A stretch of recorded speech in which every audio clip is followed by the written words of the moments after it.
नमस्कार, India voice पर स्वागत है आपका। मैं हूं आपके साथ प्रियंका मिश्रा। झारखंड में फिर निकला एक और बयान और इस बार निशाना है बाबूलाल मरांडी, जिन पर कांग्रेस के विधायक प्रदीप यादव ने गिरगिट होने का आरोप लगाया है और कह रहे हैं कि इस वजह से वो बार बार रंग बदल रहे हैं क्योंकि गिरगिट ने छू लिया है। जिसके बाद बीजेपी ने पलटवार करते हुए उन्हें ही पार्टी में शामिल होने का न्योता दे दिया है। लेकिन इस आरोप प्रत्यारोप के दौर में नेता जनता और जनता से जुड़े मुद्दों को भुला बैठे हैं, जिसका इंतजार जनता पिछले 4 सालों से कर रही है। तो आज झारखंड में गिरगिट की एंट्री पर होगी बात, लेकिन इससे पहले दिखाते हैं एक रिपोर्ट।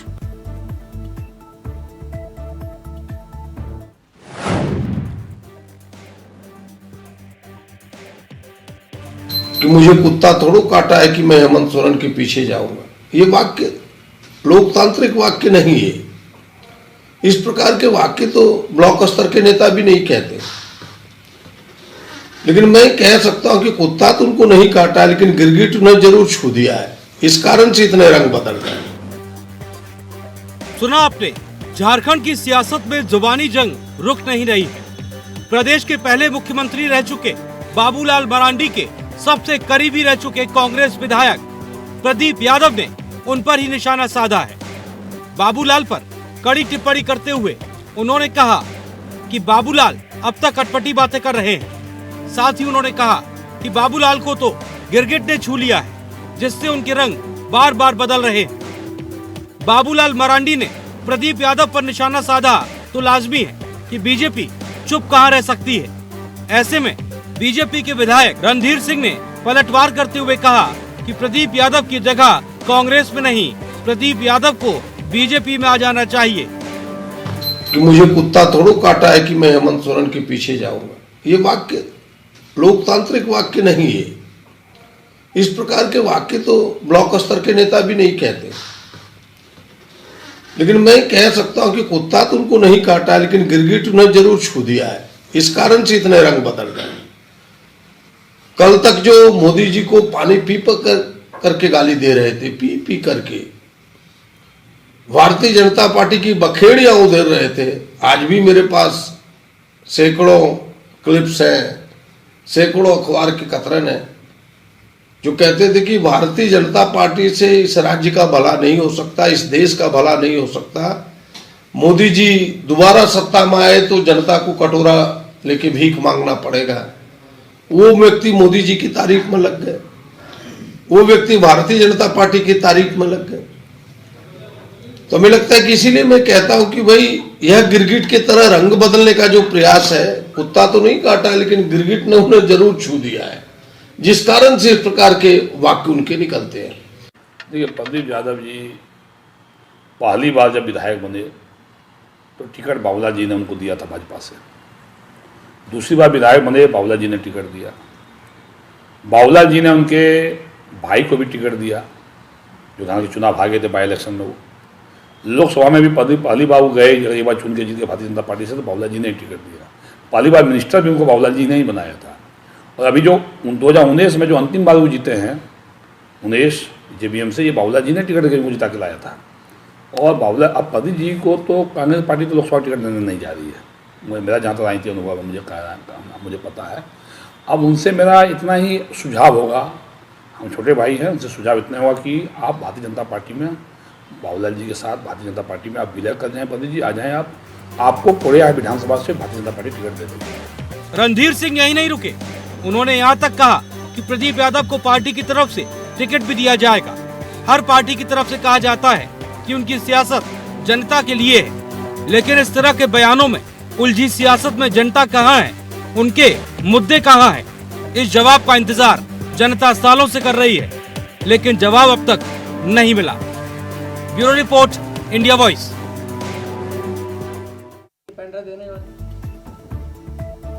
तो जिस तरह से झारखंड में बाबूलाल मरांडी के ऊपर एक बार फिर से निशाना साधा गया है, कांग्रेस के विधायक ने बाबूलाल मरांडी को गिरगिट करार दिया है। अब ऐसे में जिस तरह से एक के बाद एक झारखंड की सियासत में बयानों का दौर जारी है, कहीं ना कहीं जनता के मुद्दों से तमाम नेता जनता के मुद्दों को भूलते हुए नजर आ रहे हैं। और यहां पर बड़ी बात यह है कि 4 साल बीत जाने के बाद में कांग्रेस जेएमएम और बीजेपी आरोप प्रत्यारोप का खेल खेल रही है और जनता के मुद्दों को भुला बैठी है। ऐसे में गिरगिट के बाद भारतीय जनता पार्टी ने अपना दांव खेलते हुए कांग्रेस विधायक को ही भारतीय जनता पार्टी में न्योता दे डाला है और कहा है कि उनको बनाने का काम शुरू से बाबूलाल मरांडी ने किया है। उन्होंने जो कहा है वो कहा है, लेकिन भारतीय जनता पार्टी में यदि शामिल हो जाते हैं तो भारतीय जनता पार्टी उन्हें विधायकी का टिकट भी देगी और चुनाव में आगे भी बढ़ाएगी। अब देखना ये होगा कि इस वार पलटवार के सिलसिले के बाद आखिर झारखंड में ये सियासत कहां तक जाती है और बाबूलाल मरांडी को गिरगिट का तमगा जो कांग्रेस के विधायक ने दिया है उसका भारतीय जनता पार्टी और क्या जवाब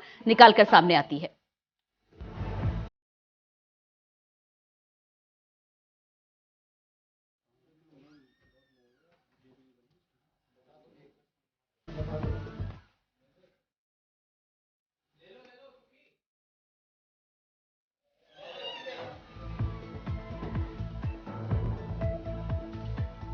तो लगातार झारखंड की सियासत में बयानों का आरोप प्रत्यारोप का दौर जारी है। एक तरफ कांग्रेस तो दूसरी तरफ भारतीय जनता पार्टी की तरफ से वार पलटवार का सिलसिला भी जारी है।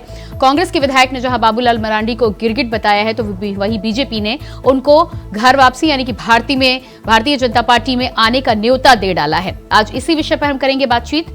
मेरे साथ मेहमानों का एक पैनल जुड़ेगा, आपका मैं परिचय करा देती हूं। हमारे साथ सुशांतो मुखर्जी मार्क्सिस्ट नेता जुड़ चुके हैं, स्वागत है आपका। इसके अलावा फिरोज खान जी कांग्रेस नेता हमारे साथ जुड़ चुके हैं, आपका भी बहुत बहुत स्वागत है। और सच्चिदानंद सिन्हा भारतीय जनता पार्टी से नेता हमारे साथ जुड़े हैं, आपका भी बहुत स्वागत है।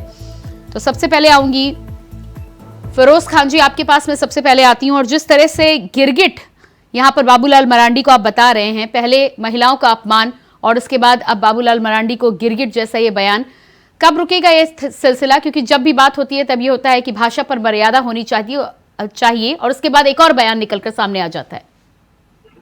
देखिए, प्रदीप यादव जी, बाबूलाल मरांडी जी झारखंड विकास मोर्चा से बना था तो बाबूलाल मरांडी जी को भाजपा से निकाल दिया गया था। भाजपा के लोगों ने उनके विरुद्ध एक षड्यंत्र रचा था, तो बाबूलाल जी ने कहा था कि मैं कुटुंब मिला के पूछ जाऊंगा लेकिन बीजेपी में नहीं जाऊंगा। आखिर क्या मजबूरी है, क्या परेशानी थी, बाबूलाल जी फिर झारखंड विकास मोर्चा को विलय कर ली। और प्रदीप यादव जी ने बहुत कुर्बानी दिया है, ऐसी बात नहीं है। पार्टी जब बनी थी जेवीएम, मैं भी जेवीएम फाउंडर मेंबर रहा हूँ झारखंड विकास। नहीं, लेकिन फिरोज खान जी बहुत कुर्बानी दिया है, बहुत काम किया है, बहुत अच्छी बात है, लेकिन ये बहुत काम और कुर्बानी क्या आपको दूसरे नेता पे इस तरह के शब्द बोलने का लाइसेंस दे देती है कि आप किसी को कुछ भी कहें? गिरगिट जैसा बयान जब आता है फिर आप तमाम बयानों को लेकर कहते हैं कि दूसरी पार्टी के नेता आते हैं, खुद की पार्टी में खुद कब झांक कर देखेंगे? प्रदीप यादव जी का बोलने का मकसद चमड़ा का जवान स्लिप कर गया होगा। वो ना, उनका बोलने का मकसद था कि बाबूलाल मरांडी जी एक जगह स्टैंड नहीं करते हैं, दल बदलते रहते हैं, कभी बीजेपी तो कभी इधर तो कभी उधर। आखिर क्या मजबूरी था, क्या परेशानी था? कहीं ईडी और सीबीआई का तो नहीं था उनको? फिरोज खान जी, कभी आपके विधायक की जुबान फिसल जाती है तो कभी आपके मुख्यमंत्री की जुबान फिसल जाती है। किसको किसको समझाते फिरेंगे आप? नहीं, देखिए, इंसान से ना गलती होती है, भगवान या अल्लाह का फरिश्ता तो नहीं है हम लोग। इंसान से गलती होता है।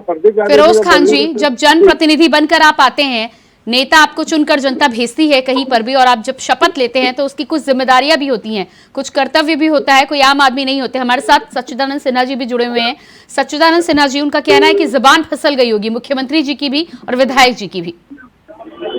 देखिए, सबसे पहले बात यह है कि हमारे जो जनता जनार्दन है, वो जिनको जनाधार दे करके कुर्सी पर बैठाने का काम करके उनके लिए मूलभूत सुविधाएं जो है बिजली, पानी, सड़क, शिक्षा, स्वास्थ्य, उस पर काम करने की जरूरत है। और मुझे लगता है कि 5 साल में हेमंत सोरेन की सरकार जब 4 साल होने के उपरांत जब अंतिम व्यक्ति तक लाभ नहीं पहुंचता है तो लाजमी हो जाता है कि विपक्ष के लोगों में थोड़ा सा आक्रोश आना लाजमी हो जाता है। और वो अगर बोलते हैं, हमारे बाबूलाल जी ने अगर कुछ बोला है तो उसके पीछे कुछ तर्क यह है कि जब आपके ही विधानसभा क्षेत्र के जो हमारे मुख्यमंत्री हैं और आपके विधानसभा क्षेत्र में आदिवासी बाहुल्य क्षेत्र में स्वास्थ्य का लाभ जो अंतिम व्यक्ति तक नहीं पहुंचता है और अनेकों बच्चों की मृत्यु हो जाती है, सड़कें नहीं है वहां पर, सरकार की महत्वाकांक्षी योजना से जो भी योजना है वो नहीं है, और इस तरह का बयान अगर देते हैं तो आप लोगों को सुनना चाहिए। और जितने भी विपक्ष के नेता हैं, चाहे प्रदीप यादव जी हो या जो भी हो, उनको ये सोचना चाहिए कि वहां पर लाभ जनता जनार्दन को जो मूलभूत सुविधा है वो कैसे पहुंचे, इस पर फोकस होना चाहिए, इस पर बहस होनी चाहिए, इस पर जो है प्रयास होना चाहिए। जहां तक प्रदीप यादव जी की बात है, हमारे गोड्डा लोकसभा के जो माननीय सांसद विकास पुरुष जो निशिकांत दुबे जी हैं, उनको कहा था कि अगर गोड्डा लोकसभा में रेलवे का सीटी निशिकांत दुबे जी सुना देंगे तो मैं राजनीति से इस्तीफा दे दूंगा। तो कहने का तो कुछ भी कहते हैं, लेकिन ये सब अनर्गल, मुझे लगता है कि बातों पर ज्यादा डिबेट ना होना चाहिए और ज्यादा इस पर फोकस नहीं होना चाहिए। फोकस होना चाहिए गरीब जनता की जो मूलभूत सुविधाएं हैं उस पर होना चाहिए। अगर किसी बात को अगर पकड़ के रखेंगे तो मुझे लगता है कि इसका खामियाजा जनता जनार्दन को ही भुगतना होगा। लेकिन सच्चिदानंद सिन्हा जी, ठीक है, उधर से बयान आया, फोकस बिल्कुल नहीं होना चाहिए, लेकिन फोकस के बाद उस क्रिया की प्रतिक्रिया आपकी पार्टी से ही आती है और आपने तो उन्हें न्योता ही दे दिया अपनी पार्टी में शामिल करने का। देखिए, सभी पार्टियां जो है विचारधाराओं के अनुरूप चलती हैं और विचारधाराओं से जो नेता और कार्यकर्ता जुड़ते हैं, जिनको जो अच्छा लगता है उससे जुड़ते हैं। उनको लगता है कि इसी विचारधाराओं के आधार पे हमारा जो है देश का तरक्की होना है, हमारे समाज का विकास होना है, वो स्वतंत्र हैं। उसके लिए कहीं कोई गुरेज नहीं है, कोई आ सकते हैं, जा सकते हैं। लेकिन सबसे बड़ी बात है कि अनर्गल बयानबाजी जो है नहीं होना चाहिए। टिप्पणी ने मैं इसका भी निंदा करता हूँ। मुख्य रूप से जो समाज के गरीब तबके के लोग हैं, जनता जनार्दन, जिनका जनाधार लेकर के आप कुर्सी तक पहुंचे हैं और 5 साल कार्यकाल पूरा होने को और लाभ नहीं मिल पा रहा है। नहीं, सच्चिदानंद सिन्हा जी, जो बाबूलाल मरांडी को गिरगिट बता रहे हैं, उन्हें आप पार्टी में शामिल होने का न्योता देकर क्या करना चाह रहे हैं, क्या सिद्ध करना चाह रहे हैं? नहीं, देखिए, अब इसका क्या अर्थ है मुझे तो नहीं समझ में आता है। लेकिन मेरा जो, हम लोग जिस बेस पर चलते हैं और जो पार्टी पर हम लोग जुड़े हुए हैं, हमारे अटल बिहारी वाजपेयी जी भी कहा करते थे कि सत्ता आएंगी जाएंगी, जनता का जो सुख सुविधा है, मूलभूत सुविधाएं हैं, यानी कि उधर से यदि कुछ बयान आएगा तो उसका पलटवार होना है, उसका जनता से कोई लेना देना है या नहीं, उसका कोई अर्थ निकलता है या नहीं निकलता है, उससे कोई लेना देना नहीं है। ये देखिए, अब मान लीजिए बाबूलाल जी अगर कुछ कहते हैं और उसके बिहाफ में फिर प्रदीप यादव जी कटाक्ष करते हैं, तो इससे कहीं ना कहीं लगता है कि जनता के जो सुविधाएं हैं उसे भटकाने का प्रयास किया जा रहा है। जो मेन मुद्दा है उससे जनता का एक नया विवाद खड़ा करके एक नया चीज उत्पन्न करके कि गिरगिट कह देना और कह करके फिर लोगों का दिमाग जो है डाइवर्ट कर देना, ये इस तरह की यहाँ राजनीति हो रही है, जो मुझे लगता है कि बहुत ही ठीक है। सुशांतो जी, जिस तरह से बयान निकलकर सामने आया है और उसका वार का पलटवार भी आया है, क्या लग रहा है आपको कि सिर्फ हाईलाइट होने के लिए इस तरह की बातें निकलकर सामने आ रही है और जिन मुद्दों पर फोकस होना चाहिए उनसे जनता का ध्यान भटकाने के लिए ये तमाम तरह के बयान सामने आते हैं? पहले तो सच्चिदानंद जी को बता दें कि विपक्ष में बीजेपी है, प्रदीप यादव सरकार में है। बार बार प्रदीप यादव को विपक्ष करके कह रहे हैं, वो प्रदीप विपक्ष में नहीं, वो सरकार में है हमारे राज्य में। दूसरी बात है कि बयान की बातें जो हम लोग बीच में लाते हैं, ये तो बयान, अटकले बयान, ये तो कुछ नहीं। ऐसे ऐसे बयान देते हैं, देश के प्रधानमंत्री देते हैं, राज्य के मुख्यमंत्री देते हैं, हर जगह ऐसे ही बोलते हैं। कोई तो मुख्यमंत्री एकदम स्टेज से आपको कहने लगते हैं कि जाली वाले टोपी की बात करो। ये तो आपको गिरगिट जो बाबूलाल जी जो दिखाए जनता को, जो मतलब चुनाव में हम लोग एक साथ बैठते थे, उस टाइम भी कहते थे कि हम कैसे चुनाव लड़े, और उसके बाद चुनाव आ गए तो अलग अलग लड़ने लगे, बीजेपी के साथ मिलकर लड़ने लगे, फिर बदल गए, सरकार में पहले समर्थन दे दिए, 2 दिन बाद फिर हटा लिए। ये मतलब बाबूलाल जी ये करते रहते हैं पहले से। अब जो जनता का भरोसा टूट गया है, ये जो भरोसा है ना, ये टूट गया है कि कैसे करके ये करे।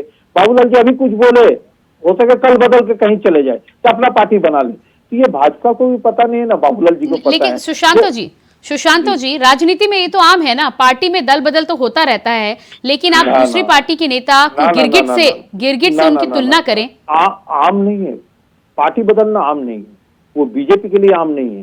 बीजेपी तो उसको पार्टी में बदलते हैं, पहले उसको ईडी सीबीआई से दबाओ, जब वो थक जाएंगे तब मेरे बीजेपी में आ जाएंगे, खत्म हो जाएगा मामला, दब जाएगा। हाँ, लेकिन ये जो बयानबाजी होते हैं, ये पॉलिटिक्स में नहीं होनी चाहिए। एक दूसरे पे इस तरह से बातें करना, हमें लगता है ये 9-10 साल में ये बीजेपी ने ज्यादा ला दिया कि जिसको जितना की करो, कमजोर करो, उसको उसके अगेंस्ट में बोलो, जो मन में आए वो बोल दो। नहीं, पर अभी तो आपके सहयोगी दल की तरफ से बयान आया है ना, कल मुख्यमंत्री जी का बयान आया था, उस पर क्या कहेंगे आप? जी एकदम गलत है ये बात नहीं, क्योंकि देखिए एक दूसरे से जवाब के लिए इस तरह से बातें रखने लगे हैं। आप कोई भी देख लीजिए, देश के प्रधानमंत्री, देश के हर राज्य के मुख्यमंत्री, जहां बीजेपी है कुछ बोलने लगते हैं। अब इन लोग तो कुछ बोल रहे हैं, चुनाव एकदम नजदीक आ गए। ये तो 9 साल से सिर्फ यही बोलते हैं, कुछ नहीं है, हिंदू मुस्लिम बोलो, टोपी बोलो, ये बोलो, वो बोलो, ऐसी बोल के पूरा चला लो और देश को बेच दो। हर चीज बिक गए हैं देश में, लेकिन उसके विचार कभी नहीं आते, कोई बातें नहीं रखते। हमको आश्चर्य लगता है। बताइए, इन्होंने 23 साल हमारे राज बीत गए, जिसमें 14 से 15 साल बीजेपी रहा। बीजेपी क्या किया अभी तक नहीं बता पाए, लेकिन वो 4 साल की गिनती लेने खोजते हैं। ये कौन सी बात है, हमें नहीं समझ में आता। नहीं, ठीक है, सच्चिदानंद जी जवाब दीजिएगा। उनका कहना है कि आप अपने 15 साल का हिसाब कभी नहीं देते हैं और 4 साल का हिसाब मांग रहे हैं। नहीं, 4 साल का हिसाब जो अभी वस्तु स्थिति है वो आप जान ही रहे हैं। बार बार मुझे दोहराना पड़ रहा है और खुद भी बुरा लग रहा है कि बच्चों से रिलेटेड अनेकों बच्चों की मृत्यु हो गई। और मैं 4 साल के दरमियान जब व्यक्ति अंतिम व्यक्ति तक लाभ नहीं पहुंच पाता है तो क्यों कुछ नहीं बोले।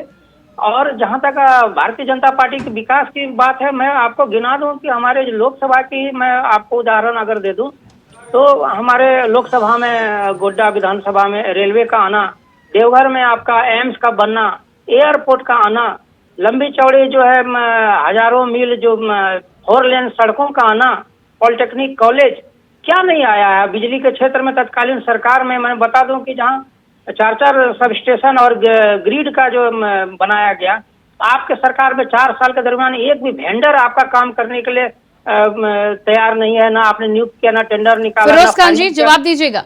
आप कहते हैं कि क्या किया है, आप ही बताइए, आप ही बताइए क्या फिरोज खान जी, झारखंड में क्या क्या है, बताइए जरा। फिरोज खान जी, उनका कहना है कि स्वास्थ्य सेवाओं की जो हालत है, जिस तरह से वहां पर मलेरिया के लिए झाड़ फूक कराते हैं और उसके बाद आप बयानों पर राजनीति कर आगे बढ़ना चाहते हैं। 14 से लेके 19 तक बीजेपी का हुकूमत था झारखंड में। उस समय कितना, अरे फिरोज खान जी 19 से आगे बढ़ेंगे आप? 4 साल में झारखंड सरकार ने क्या किया? आप 19 से आगे बढ़ेंगे? उनका जो काम, मैंने फिरोज खान जी, सरकार इस समय आपकी है, सरकार आपकी है, जनता के प्रतिनिधि आप बने हैं, तो 19 से आगे बढ़ेंगे कि नहीं? हमारे जो माननीय सांसद हैं, हमारे जो विधायक हैं, उनका विकास मैंने नहीं, उन्हें तो जब जनता ने उन्हें नकार दिया, उनके कामों की वजह से नकार दिया, वो खुद आत्ममंथन करेंगे। लेकिन 4 साल आपकी सरकार को होने को आए हैं, अगले साल चुनाव होगा।